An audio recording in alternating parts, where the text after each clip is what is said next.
kinikilingan, walang pinoprotektahan, walang kasinungalingan, serbisyong totoo lang.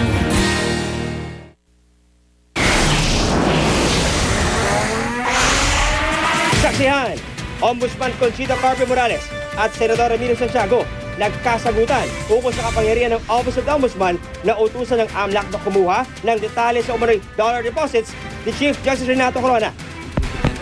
Well, you're fudging your answer. No, Madam Witness. you said it's, I said You if are it's arguing with the Senator I'm Judge. sorry, mea culpa. I accept the apology. Noted.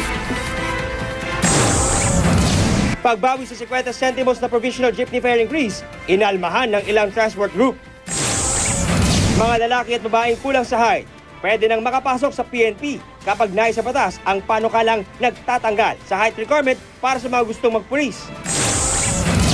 DepEd, maglulunsad ng Search for the Happiest Pinoy bilang bahagi ng kanilang Wear a Smile campaign. Mami Junicia Pacquiao, nakailang palit ng costume sa kanyang engraning birthday celebration sa Jensen. Mami D, hataw din sa pagbirit at sayawan. At Special Children's Rodriguez Rizal, pinasaya ng kategoryang Dr. Dogs.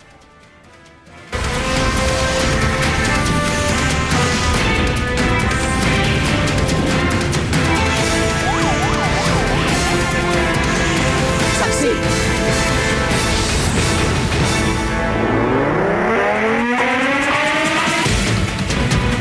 Sa gitna ng pagkwestiyon sa hindi umano isinapublikong yaman ni Chief Justice Renato Corona, inilabas ang palasyo ang detalye ng pinakabagong Statement of Assets, Liabilities at Net Worth o SALN ni Pangulong Aquino at ng kanyang gabinete. Kilalanin po ang pinakamayayaman at pinakamahihirap na cabinet member sa report ng saksing si Teresa Andrada. Bagamat dati nang sinabing yumaman siya kumpara noong 2010, ngayon lang naidetalye sa publiko ang net worth ni Pangulong Noynoy Aquino. Para sa 2011, ang halaga ng kanyang yaman matapos ibawas ang utang, pumalo sa mahigit 65 milyon pesos. Mas mataas ng 10 milyon kumpara noong 2010. Una nang ipinaliwanag ng Pangulo na ang paglaki ng kanyang yaman ay dahil daw sa mana mula sa mga namayapang magulang at solo ng pag-aari sa bahay ng pamilya sa Time Street na dati nahahati pa sa iba pa niyang kapatid. Bayad na rin daw ang inheritance tax nito. Sa mga miyembro naman ng kanyang gabinete, numero unong pinakamayaman si Foreign Affairs Secretary Albert Del Rosario base sa SALN.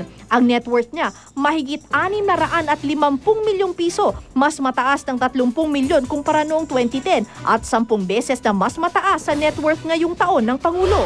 Pumangalawa sa gabinete si Finance Secretary Cesar Purisima. Abot sa 260 milyong piso ang kanyang net worth, mas mataas ng 10 milyon kumpara noong 2010. Si Tourism Secretary Ramon Jimenez Jr. naman na itinalaga lang noong nakaraang Setyembre ang ikatlong pinakamayamang cabinet secretary. Ang kanyang net worth mahigit 230 milyong piso. Sa buong gabinete ni Presidente Aquino, nasa dulo ng listahan kung net worth ang batayan si Education Secretary Brother Armin Luistro. Mahigit 700,000 piso lang ang kanyang net worth na bahagyang umangat mula sa kalahating milyon mula noong 2010. Puro cash on hand at bank accounts lang daw yan, walang tirahan, sasakyan at ibang ari-arian. Ang paglabas ng SALN ng Pangulo at mga miyembro ng kanyang gabinete ay ginawa ng palasyo sa gitna ng pagkwestiyon nito sa umano'y non-disclosure ng ilang yaman ni Chief Justice Renato Corona. Teresa Andrada ang inyong saksi. Samantala, pumalag naman ang ilang transport group sa pagbawi sa 50 centimos na provisional fare increase sa jeep. Saksi si John Consulta. Apo.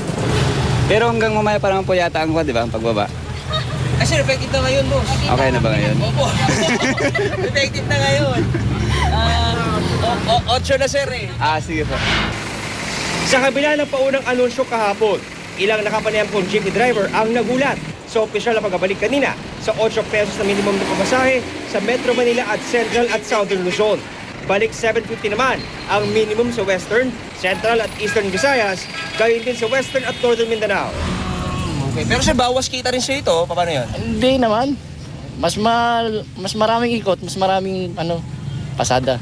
Marami nang sasakay ngayon dahil mababa na ang pamasahe. Pero may ilang transport group naman na pumalag dahil di raw sila nakonsulta. Kung kami humihingi ng fare increase at katulad nga nitong pagbibigay ng provisional increase ng pamasahe natin, ay dumadaan tayo sa butas ng karayom. Itong nangyari na ito, bigla na namang biglang ibinaba na wala min lang palugit.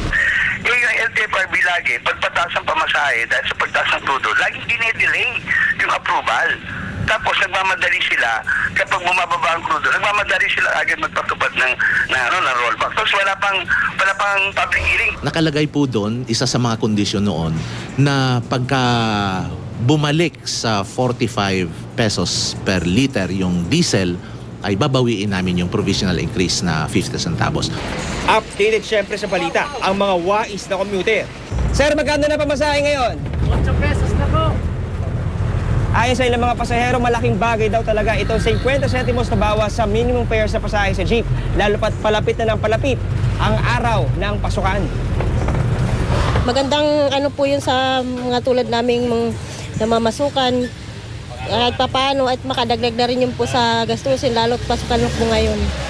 Katulad ko bilang estudyante, kahit sabihin natin na 50 cents lang yun, kahit sa isang araw, babalikan, piso rin yun. Kung sobra pa rin ang singil, maaari raw isumbong ang super sa mga hotline ng LTFRB. Ang hindi po susunod dito ay pwedeng makaswan ng overcharging. Ang penalty po nito ay 3,000 pesos na multa for the first offense, second offense sa mga 5,000 at yung third offense ay cancellation ng prangkisa. Ako si John Consulta, ang inyong saksi. At sa ibang balita, naglatag na ang Bureau of Fisheries and Aquatic Resources ng mga tinatawag na payaw o pain malapit sa baybayin ng Masinloc, Zambales para doon na manghuli ang mga mangingisda. Bilang paghahanda po yan sa ipatutupad na fishing ban sa Bajo de Masinloc. Saksi si June Veneracion.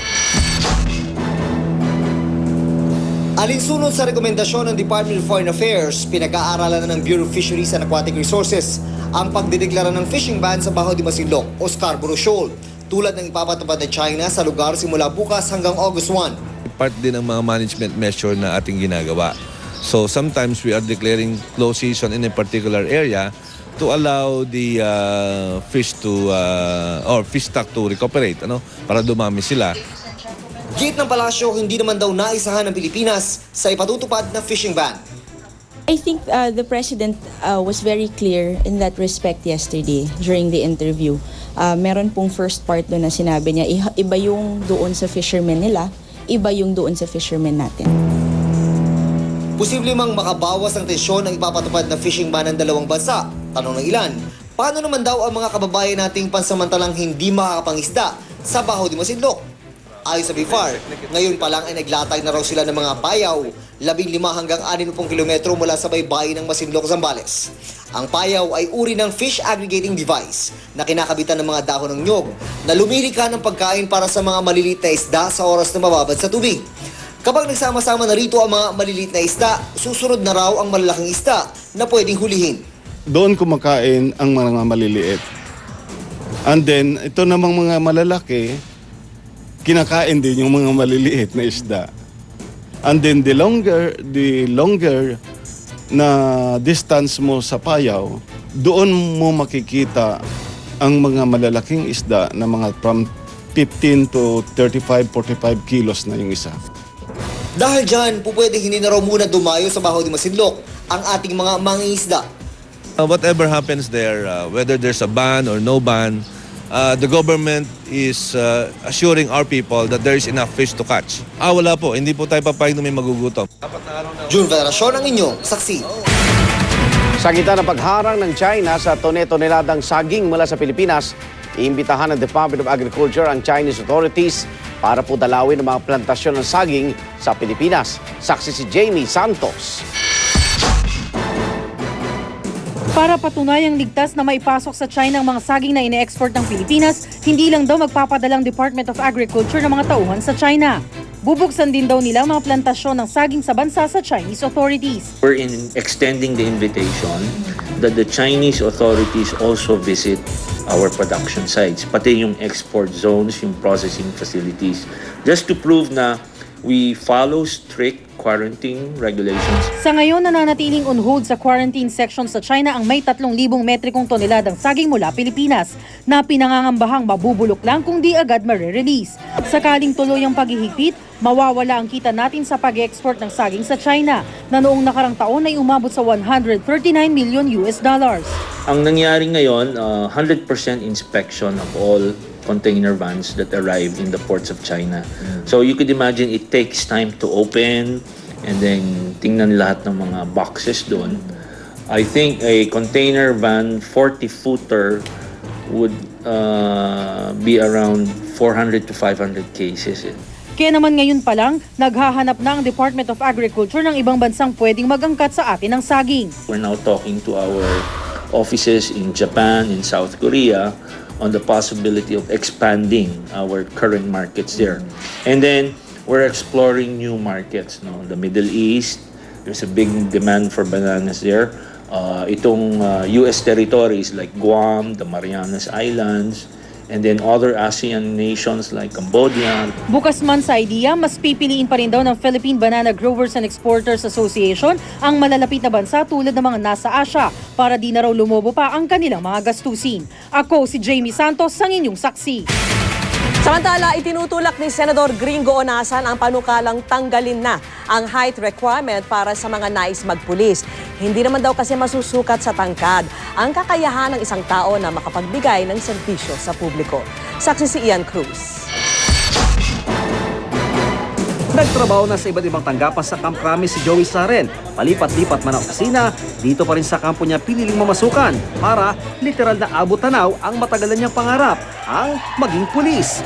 Pero hanggang tingin na lang daw siya dahil bilin ang 5 feet flat niyang taas sa 5'4" na height requirement ng PNP para sa mga lalaki. Dahil kulang sa height, so hindi na natupad yun. So ang pinangarap ko na lang magkaroon ng gandang trabaho. Kasing tangkad ni Joey si Pia Janice Arenas na di naman pasok sa 5'2" height requirement para sa mga babae. Pero sakop si Arenas ng exemption para sa mga miyembro ng mga indigenous group dahil mula siya sa tribong Bago ng La Union. Ngayon, buhay na patunay siya na kaya makipagsabayan ng mga di katangkaran sa serbisyo matapos gawa ng medalya dahil sa pagtulong sa mga nasalanta ng bagyong Ondoy at Pepeng. Wala naman po sa tangkad yun. Yung capability mo naman as to serve as a PNP personnel, yun po ang kailangan sa atin sa PNP. Bagay na pinatunayan din ni Police Senior Superintendent Adriatico Del Camat Jr., PhD holder, profesor, artist instructor, multi-awarded na pulis at direktor ng PNP Museum. Kahit 5'2" lang, low graduate si Senior Superintendent Del Camat. Kaya napabilang siya sa piling nabigyan ng waiver sa height requirements. Ang batayan natin dito is sa public service for me, hindi yung gaano kakataas, gaano kalaki ang puso mo sa pagbibigay ng tulong sa mga mamamayan. Kaya naman si Senador Gringo Onasan na may makulay na kasaysayan sa militar, gusto nang alisin ang height requirement para sa mga nais maging pulis sa isinusulong niyang Police Height Equality Act. It appears to be discriminatory, di ba? Nai-impair, nahahadlangan yung effectiveness ng sundalo, ng pulis, ng bumbero, including jail guards dahil dito sa masyadong strictong height requirement na hindi naman akma na dun sa mga more modern countries. Bukas naman daw sa panukalang ito ang pamunuan ng PNP. Hindi po tayo magdi-discriminate dito. Of course, maganda nga po ito dahil marami pong matatalino na kinukulang din po sa height at gusto po talagang magserbisyo bilang mga pulis. Ako si Ian Cruz ang inyong saksi.